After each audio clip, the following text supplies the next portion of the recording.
Hello friends, my name is Irene and today I want to talk to you about all the books that I've read in the month of January. I read 8 books in a whole, but I have only like 15 to 20 minutes to talk, so I hope it will be very short and sweet. I started my year by reading Agatha Christie novel. I wanted to be the tradition because even though not all the books by Agatha Christie I gave like 4 or even 3.5 stars, some of them were lower, but all of them were kind of fun. So it will never be dull, it will never put me in a reading slump and never, anything like that. So I started with a standalone that I've never heard about, but found it in my library, and I was just like, oh my god, I never heard about this Agatha Christie. This is the Sitterford Mystery by Agatha Christie. It was actually really fun. It is very wintry, snowy book. It started, well, almost at the start of the book there is a seance, when round table, people holding hands and try to speak to ghosts. I think it was very interestingly described. I really like characters in Agatha Christie books. I like their no-nonsense approach, combining with interested in life and all of its aspects and all exotic stuff. And I think their seance is very close to this. So people who don't really believe, when something happened, they kind of begin to believe or maybe not, and the different reactions to this was really fun. That's why I always thought that Shirley Jackson is really close to Agatha Christie, because of this approach, like of no-nonsense, straight Englishman and Englishwoman, and then they stamped upon something really maybe disturbing or otherworldly, and how different can be their reaction. But of course, it's Agatha Christie, so nothing is actually otherworldly. All will have the explanation, and of course it will be a young, very energetic woman who found the truth. A Sitterford Mystery I gave 4.5 stars. I thought it was very darling. I liked it a lot. I like the mystery, I like the characters, and I like the atmosphere of snowy English village. The clue of the mystery is something with the weather, so it was really fun to read it. Then I read 2 Maisie Dobbs novels this month because of the buzzword challenge. So there is Books and Lala YouTube channel, very famous. Everyone knows her, and I have very different taste in books than her. But I really like her content. I like her as a creator. So she is doing this buzzword readathon, when she told in advance a buzzword for every month, and you can read the book, something in the title with this buzzword, or something like that. So the theme for January was truths and lies, and I was going through my want to read in Goodreads, and I found that next to Maisie Dobbs that I want to read is 3rd and 4th, and it's Pardonable Lies and Messenger of Truth, and it was just perfect. And I wanted to read Maisie Dobbs, so it was like, so yeah, I read those 2. Pardonable Lies I gave 3 stars, but I thought it was much better than second one. I didn't enjoy the second one. That's why I was like, it was like a pause for me in the series. By this one, I thoroughly enjoyed. In this book, she has to return to France, to the place where battlefields when she served were, and like kind of meet ghosts of her past. And there are like the theme of this book is people who got lost in the France, and so their relatives do not know, never had this closure, never had a burial or something. They don't know, is it true that their loved one dies or just they live somewhere, and how different families feel about this, how they do they really want their loved ones to be found, or there are the reason inside their hearts that they do not want it. Like different families, there are two cases when Maisie tries to found dead or get lost people, and different approaches to this problem. It was interesting. It was a little bit too much esoteric stuff in there. I don't like this aspect of Maisie Dobbs. I usually do not mind, but here it just feels so out of place for me. Yeah, so that was 3 stars. And Messenger of Truth, I actually liked very, very much. I gave it 4.5 stars. It was about artists and artist community, and also how the horrors of the war get changed in the artist's perspective, and can personal stories be the vehicle of artist imagination? Does like painter has the right to put real persons in his paintings and real situations, and how it will affect families, and also like post-war trauma and how different people work with this trauma inside their professions, their talents, how it can all be proceed without hurting others. I really enjoyed this one. There was really one sad moment with her, not partner, but the man who worked with her. There was a tragedy in his family, and it was very hard to read. But I think overall this book was really good. So yeah, this was my favorite Maisie Dobbs up to this point. Then I read,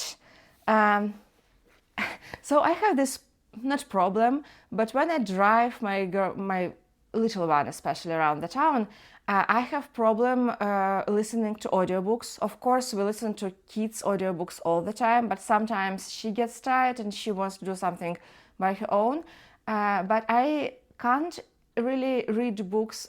I mean, I never know what can happen with these books, and I don't want her to be disturbed. So I always try to have this middle grade that I can listen to while I am with her. And it's actually really funny, but I found them, they were just at Libby waiting for me, they were, no one was interested in them. So I began to read the Lemony Snicket series, so the series of unfortunate events. And I'm now on the 5th book, so I have read the Austere Academy. I kind of like it. I mean, I gave it, I think, 3 stars. I don't think that you can actually give rating to these books. They are not something, they're just fun little things. And they also can be disturbing for little ones, but they're kind of funny disturbing. They're kind of, like, ew, gross, not in the like sex scenes or something, but ew, gross, like an exciting kind of way.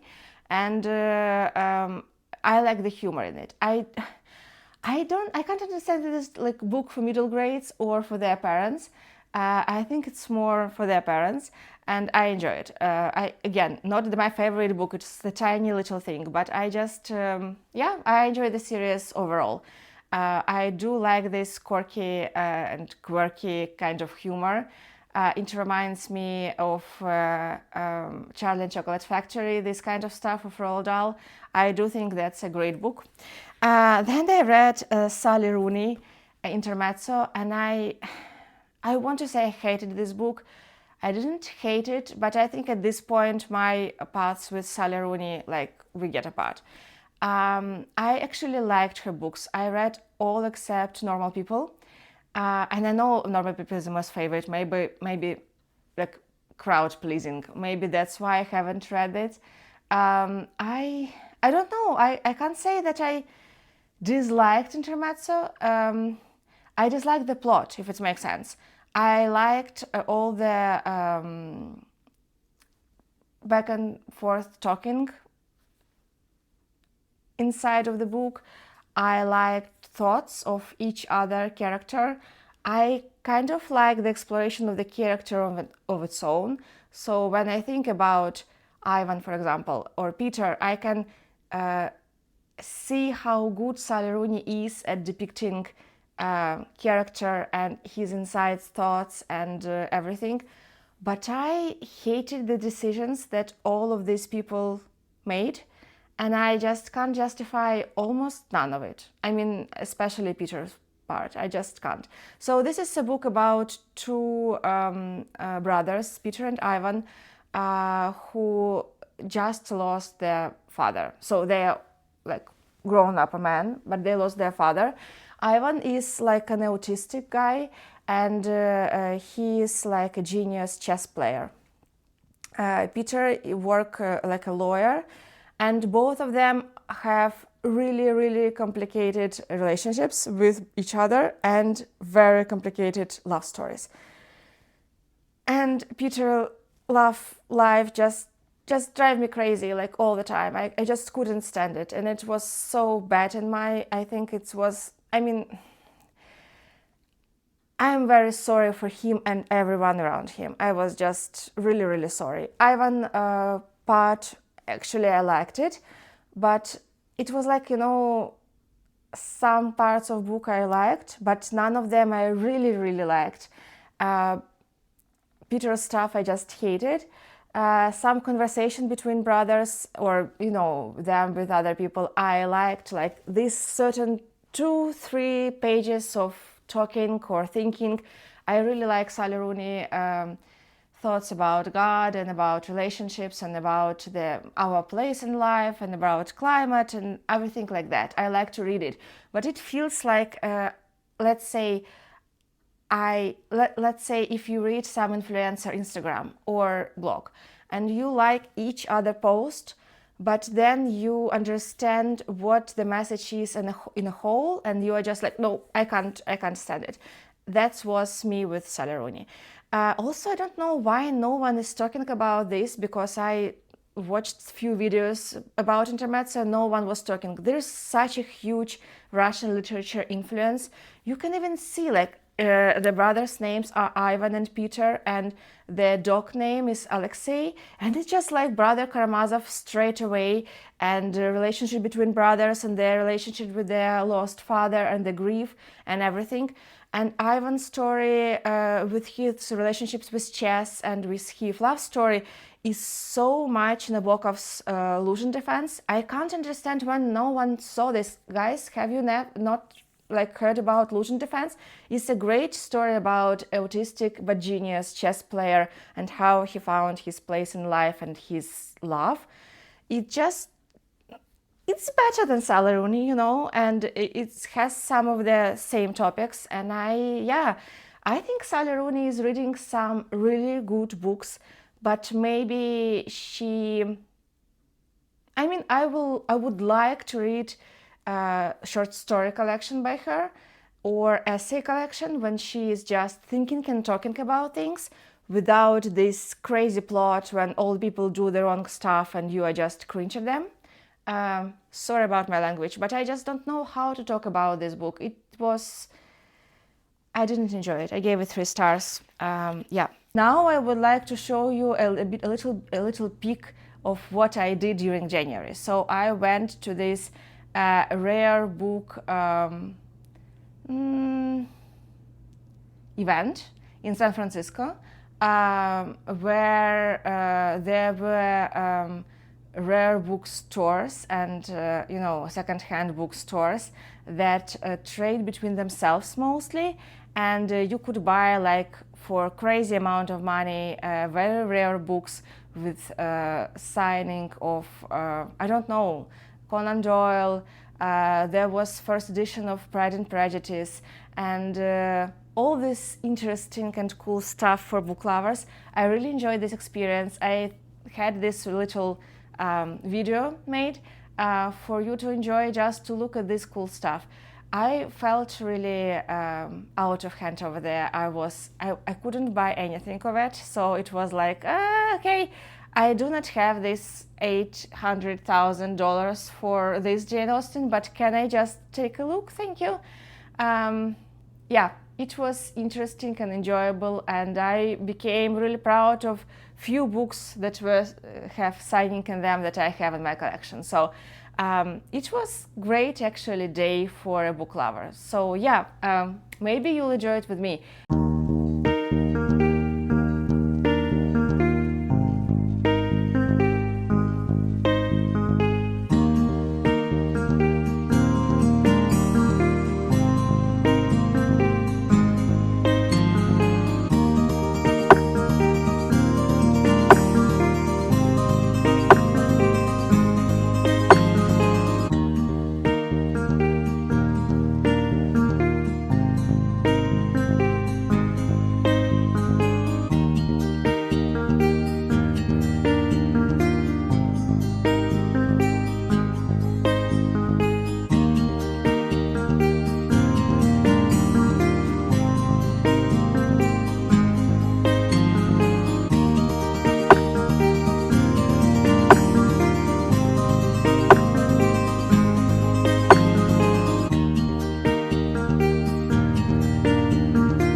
Also, I read Her Royal Spinus by Rhys Bowen this month.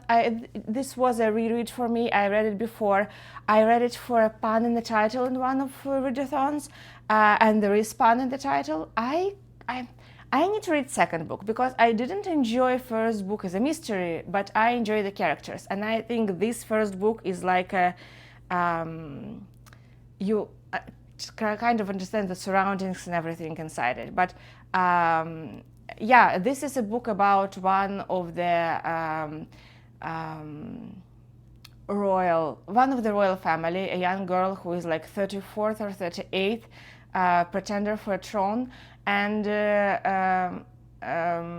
she doesn't have actually any money, but she has to be like a royalty, and she can't do work and find a job, but she also doesn't want to be married to some dull guy.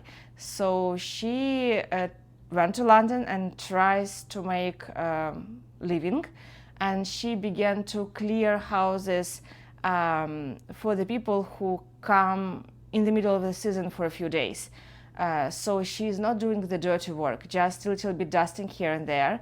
And one day she stumbled upon a dead man in her house, and it all goes from here. It was interesting and enjoyable, and I like the characters and the banter, and it's kind of a cozy romantic mystery, and I like this aspect a lot.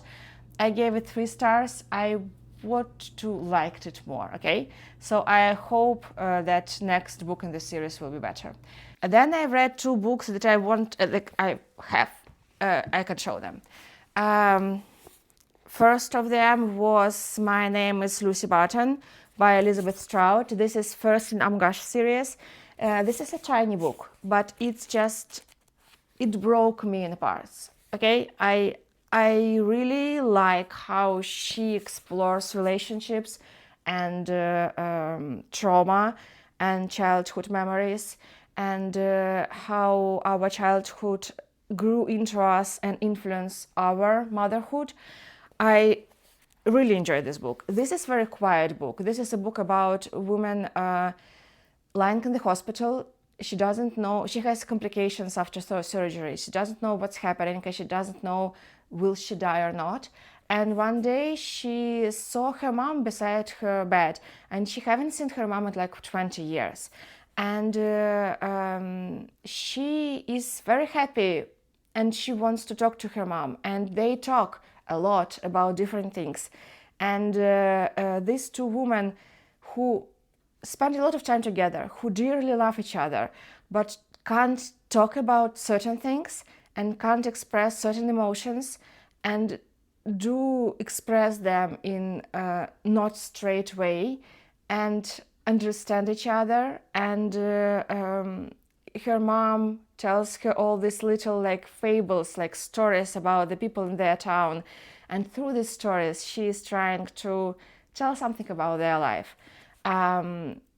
I do think this is a beautiful book. I really like Elizabeth Strout. This is one of my favorite authors, and I'm looking forward to reading the whole Amgash series this year.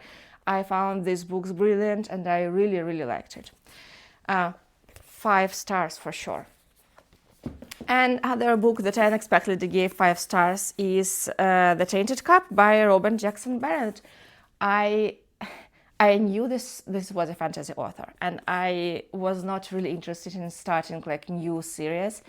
But then I have like lots of my favorite booktubers who read mysteries had this book in their last year's favorites, and I was really interested in that because of that.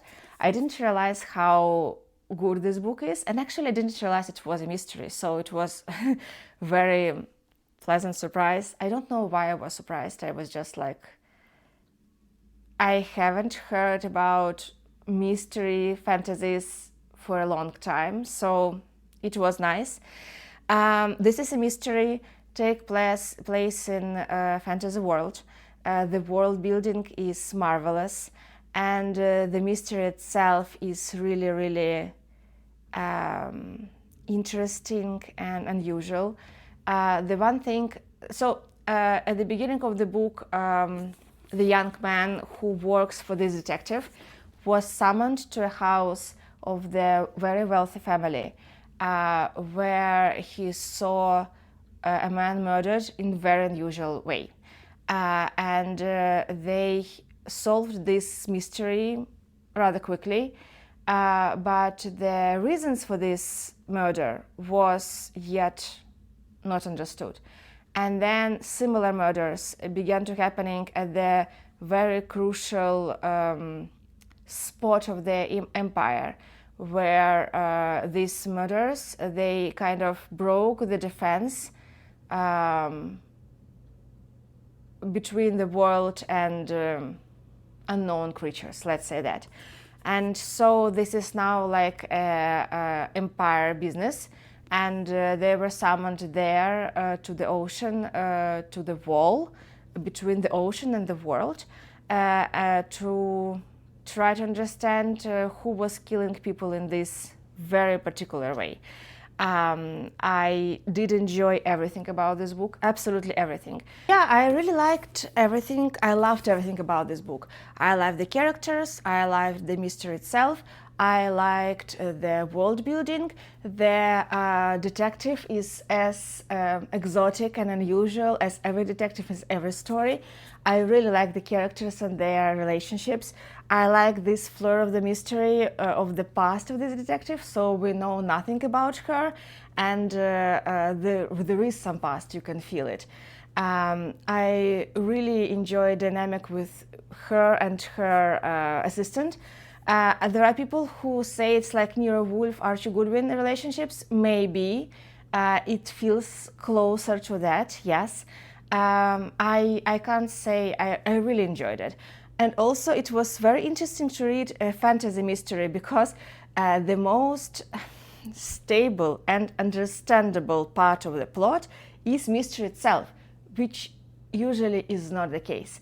So everything is so unusual and so different from our world that the mystery and the killings and the, you know, clues and everything like that was the most usual and understandable part, and you hold to it to like have a hint of reality inside all this chaos of imagination. I enjoyed it very much. I can't wait for, I think 1st of April will be second book in this series. I really enjoyed it. I really want to read more of books like that. I can't say that I will read fantasy series by this author, though I think the author like did a really good job with world building. But I really enjoyed the mystery in this setting and the characters, and I highly recommend this for all mystery lovers. Even if you never read fantasy or you are like against fantasy, it was such an interesting experience and such a great mystery, and characters are really good. I like this book very, very much. It was my highlight of the month. So I think these two books and Agatha Christie were more or less 5 stars for me. And yeah, this book and this became all-time favorites. So yeah, that's why it was a really good month. Now I'm a huge reading slump because of the book that I started in January, and then I just can't go through it. It's now in the middle of February and I'm still trying to proceed with it. This is The Strad by Herman Diaz. I'm just struggling with this book, like, I am almost at the end. I hope after that it will get a little bit merrier and more interesting. Yeah, so that was my reading life in January. Thank you for watching. I hope you'll have a great day, and I hope I'll see you in a few days talking about my February plans. Bye!